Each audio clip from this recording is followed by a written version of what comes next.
jadi Kristian, berlaku jadi Yahudi. Dia kata dalam filem tu dia kata aku ni Yahudi. Berlakon dalam filem tu dia pijak Quran. Hui, mana boleh. Satu kalau saya sebut sikit ni, filem-filem yang macam jejak khas yang boleh-boleh gerak sorry gerak khas apa tu. Kalau saya tak banyak tak setujulah filem tu. Pasal dia nak cerita polis yang koja. Tapi dia cerita orang jahat. Orang jahat tu dia memang juga yang berlakon. Tapi berlakon jahat tu memang disengajakan berlakon. Kalau saya tak setujulah. Banyak benda tu salah lah. Benda tu kan dilakon-lakonkan. Benda jahat kan boleh lakon itu. Walaupun benda tu jahat, nak tunjuk kata benda tu jahat cara basmi macam mana, susah payah dia mau gerak khas apa tu. Tapi benda jahat tu dibuat macam tu. Allah, saya tak setuju lah. Tambah ada benda-benda yang istilahnya boleh menjatuhkan agama. Salah. Takkan nak berlakon sampai tu. Ustaz, kalau dalam filem tu dan drama-drama ni, lakon bukan Islam. Muncak kalau masyahadah. Mengucap, lepas tu semayang, lepas tu baca tafsir Quran. Assalamualaikum. Ya. Yang tu pun termasuk kalau kata memang sengaja dilakonkan itu atas nama berlakon. Itu namanya bermain-main dengan agama. Kita tak diajar itu. Jangan kata orang kafir. Orang Islam pun okey saya bagi contoh tu. Ada kamera ni. Okey. Action. Adalah ada katok pendatang tu kan. Okey, action. Tak ingat ke kuno sampai lagi pakai benda tu rupanya. Pasal ada dia orang buat filem sikit judul agak pondok itu. Dia check action. Okey. Cakaplah. Nenek. Apa? Suruh berlakon sujud. Ya Allah. Lah kita bukan disuruh berlakon. Benda tu sepatutnya benda realiti hakiki. Macam mana pun kalau takat berdoa apa tu syukurlah. Tapi apa saya nak sebut, kalau saja buat perbuatan semayang, sujud bukan boleh dilakon-lakonkan. Pasal haram membuat perbuatan semayang di luar semayang tanpa memenuhi rukun dan syarat semayang. Tu bab semayang. Kalau bab lain menangis, berdoa tak apa. Macam apa tu, pencetus rumah. Dia piuyup ke apa tak kira lah kan. Sahul ke apa ke. Kok Rozaini tak masuk lagi dalam tu. Awak kata itu. Apa saya cerita, saya nak kata kalau dia berlakon takkan menangis, ibu mengapakah dia nangis. Tak ibu tu berlakon biar tu tak ada masalah. Tapi kalau ada lakonan yang menyebabkan boleh jadi benda-benda yang macam itulah yang istilahnya ada larangan dalam agama untuk dilakonkan benda tu, yang tu memang tak boleh. Jadi dia ada pendetilan yang kena lihat itu. Okey.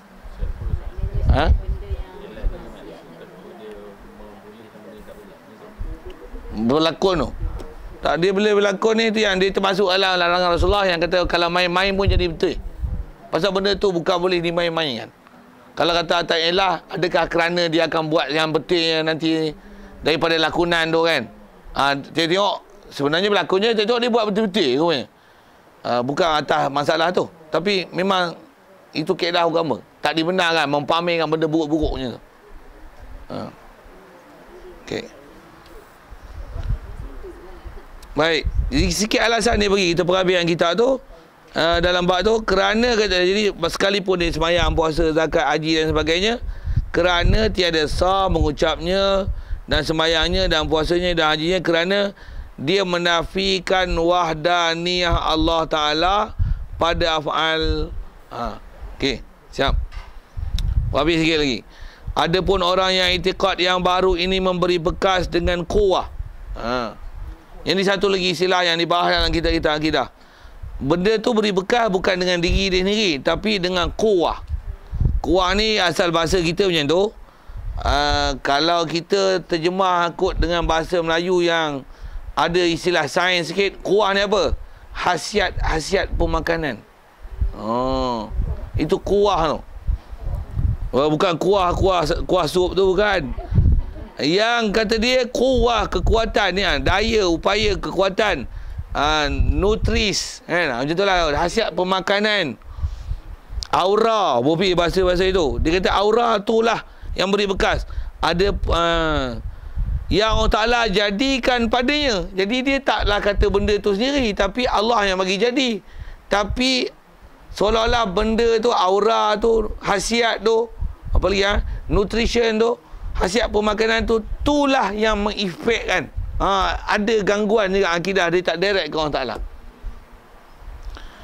Seperti dia intikad nasi memberi bekas, jadi kenyang dengan kuah, dengan kekuatan ataupun dengan khasiat, dengan karbohidrat, bopi, karbohidrat, kanji yang Allah Ta'ala jadikan padanya. Sikit dengan bahasa sains tu lah kan. Kuah tu kot tak faham. Faham kuah tadi lah. Takut faham itu. Jadi apa maksud kuah itu? Kau kata macam ni, kau sihat macam apa? Makan tongkat ali. Tongkat ali ni ada Dia sebutlah nama benda apa tu. Jadi kandungan dalam tongkat ali ni menyebabkan saya jadi kuat dan sihat. Pasal apa kuat dan sihat? I minum Milo. Pasal apa? Milo. Jadi kerana kuat dan sihat. Kalau saya ngaji tu, ada guru saya tak bagi cakap tu.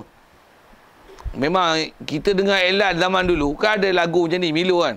Milo anda jadi. Bagus elan, sama satu lagu. Kita dengar itu kan. Sihat dan kuat. Jadi sekarang orang punya macam tu kan. Sagi minum ni, jadi tenaga lah. Sagi joget lah, tak tentu arah lah, apalah. Melompat lah, terbang lah, apa benda. Jadi seolah-olah dia nak promosikan sebagai promoter, kata benda tu lah menyebabkan jadi kau gedi-gedi macam dulu. Jadi kalau ikut dari kaedah akidahnya, kalau sampai mengiktikadkan, yang tu masalah. Sepatutnya elan macam tu, kalau boleh tak usah pamer lah. Jadi ada lembaga penapisan akidah. Yang tak boleh bagi. Filem tu satu hal memang ada. Ni lembaga penapisan akidah, yang ni bertentangan akidah Islam, jangan bawa masuk.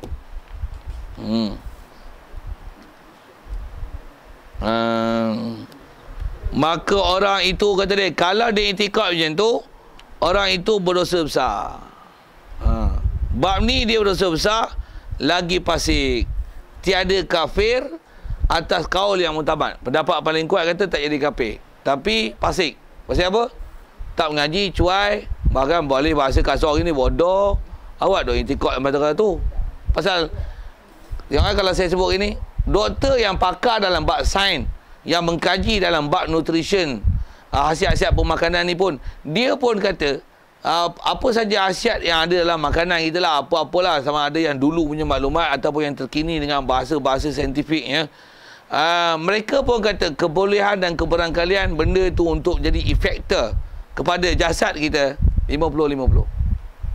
Dia kata bukan confirm, surely, absolutely, mestili. Campur Melayu kan, campur Melayu.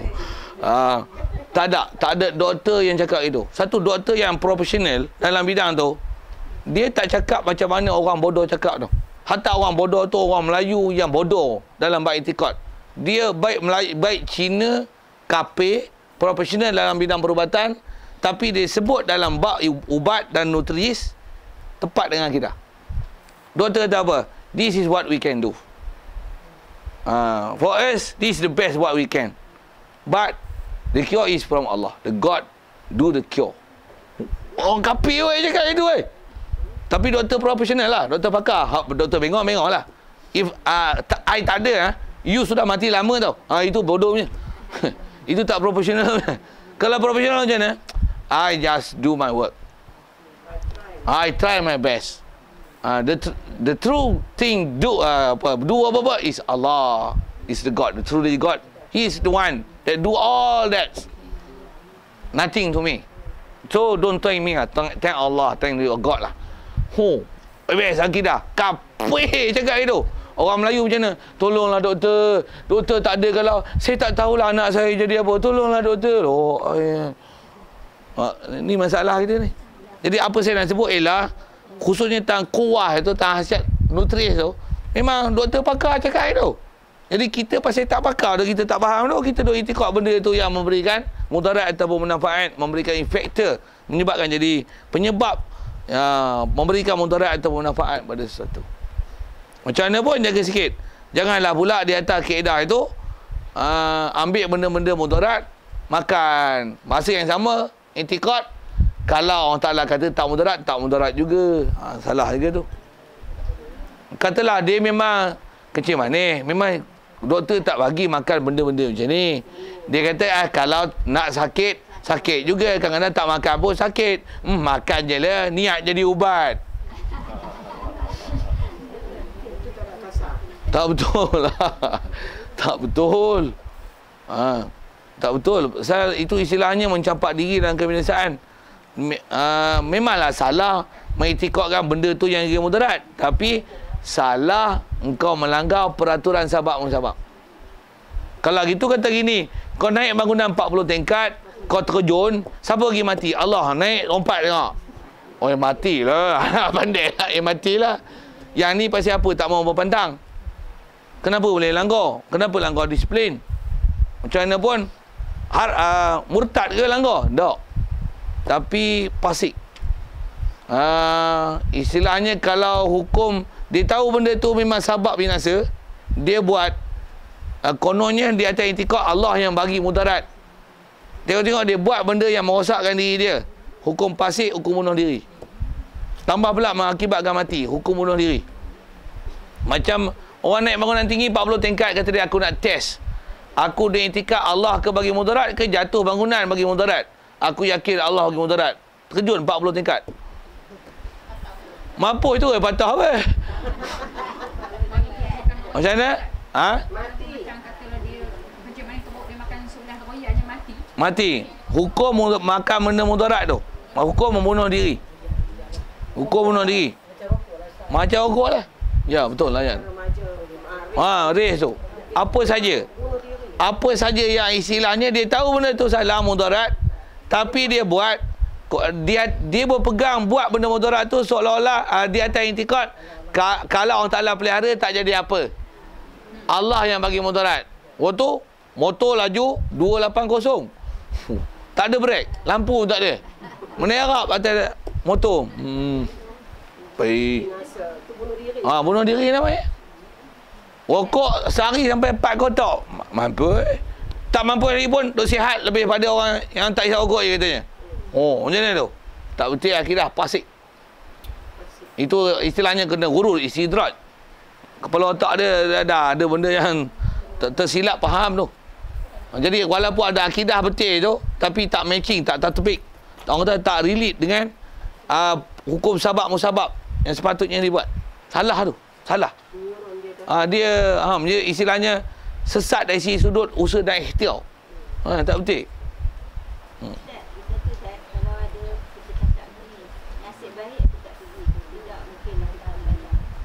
Bahasa nasib baik tu kan.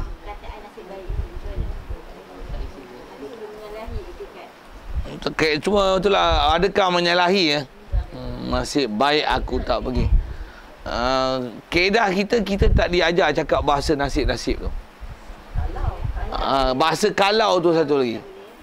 Apatah lagi kalau tu dah berlaku, kita menyesali ataupun lagi meratapi benda yang dah jadi malang tu. Kalau aku tak pergi, nescaya tak jadi kemalangan itu. Kita tak dibenarkan cakap itu. Istilahnya tak redha dengan qada dan qadar.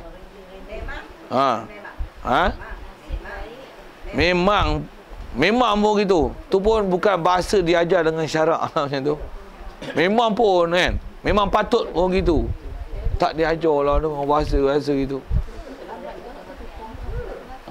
Satu, kita kena belajar dengan cara bahasa syarak tu. Satu, tak kerti cakap, diam je.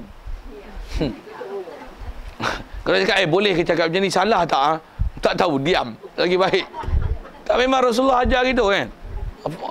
Kalau beriman dengan Allah Ta'ala, beriman akhirat, kita tahu peraturan ni, cakap salah akan dibicara akhirat esok. Pasal memang kita dibicara antaranya sebab cakap tu. Jadi kalau kata tak tahu apa nak cakap, Rasulullah kata, man kana yu'minu billahi wal yawmil akhir falyakul khairan. Nak cakap benda baik. Yang ada kita tahu ni disiplinnya, cakap ni baik. Kalau tak kerti, pilihan kedua, second choice, lias semut, diam. Diam, keep quiet. You don't know how to talk, diam. Diam. Apa bising-bising? Diam. Diam. Yang tu kot bahasa kasar. Tegahnya gitulah, diam je. Jadi macam mana pun salah cakap itu kalau di atas fakta nutris dan sebagainya. Dan kata kil, macam mana pun di atas menyalahi daripada kaum muktamad tu, kata kil maksudnya kata sebahagian pendapat ulama, orang yang dicakap jadi mudarat dengan fakta kuah tadi, dengan fakta khasiat pemakanan dan sebagainya, jadi kafir juga. Ada ulama kata kafir. Jadi kalau boleh elakkan juga bercakap benda-benda yang menyebabkan jadi gitu, kerana yang tu pun ada sebagai ulama kata kafir, walaupun kalau ikut yang muntabat kata tidak. Tapi macam mana pun tetap salah bercakap itu. Dan dipaham daripada wahdaniyah Allah Ta'ala itu wajib baharu sekalian alam. Okey, insya-Allah kita sambung situ. Yang baik pada Allah Ta'ala, silap salah kata bahasa tak sedap dengar tu, kesilapan kat pandai. Kita berhenti dan dipaham daripada wahdaniyah. Wallahu a'lam. Jadi Ustaz, ya. kesimpulannya, apa-apa yang kita cakap tentang makan, tentang ubat dan sebagainya tu, alhamdulillah makan ubat ini sihat. Akhiri dengan insya-Allah ini selamatlah. Antara kaedah bercakap tu ya. Macam mana pun dia bukan bercakap sebenarnya tau. Dia pegangan hati. Pasal kadang-kadang kita sebut insya-Allah pun, hati kita memang duk pegang dengan ubat tu. Kalau saya sebut, katalah dia sakit, memang dia makan ubat, katalah gitu kan. Pasal itu patut sabar kan. Macam mana kita lapar makan kan, gitu kan. Gelap apa, kita mata tak nampak, tu kita bergantung dengan cermin mata. Macam mana pun kata dia, pakai cermin mata, insya-Allah terang. Memang kata mulut insya-Allah Allah bagi terang, tapi dalam hati kalau tak ada cermin mata ni tak nampak aku. Memang tu i'tikad. Jadi sebut asalnya ialah disiplin besar yang perlu dijaga itu, selain pada mulut, besarnya adalah i'tikad. Pasal tu kalau berlapik cakap sekali pun, tapi hati masih duk berpegang kepada sabab, salah juga. Sikit di sebaliknya, mulut bercakap dengan sabab, pasal apa sihat, makan ubat, cakap macam tu je, tapi hati dia macam mana, Allah bagi sihat, lalu ke ubat. Kata apa? Pasal apa ni? Nampak sihat je lah ni, Allah bagi sihat, tapi disiplinnya makan ubat. Sebut atas fakta ilmu yang kita dah belajar, sebut dengan atas faktor sabab, dan memang hati kita memang tak ganjak, Allah bagi sihat. Yang tu yang kalau ikut yang terbaik dan kena jaga. Satu lagi sekali lagi saya sebut ni, kesimpulan tu betul, memang kesimpulannya macam tu, tapi sikit perhatian macam ni, apa dia? Disebab kita nak bercakap dengan apa dalam akidah, benda besar nak dijaga tu, khusus dengan apa kita bicara akidah tu, pastikan pegangan kita hanya kepada Allah, dia yang buat segala-galanya. Dalam masa yang sama, dijaga disiplin peraturan sabab-musabab, hindarkan mudarat, buat benda manfaat, dan wajib i'tikad sabab yang kita buat tak beri bekas. Tu dia punya conclusion, apa lagi, resolusi apa yang kita bicara dengan kaedah akidah ni. I'tikad. Ada lagi soal kita tak? Ya.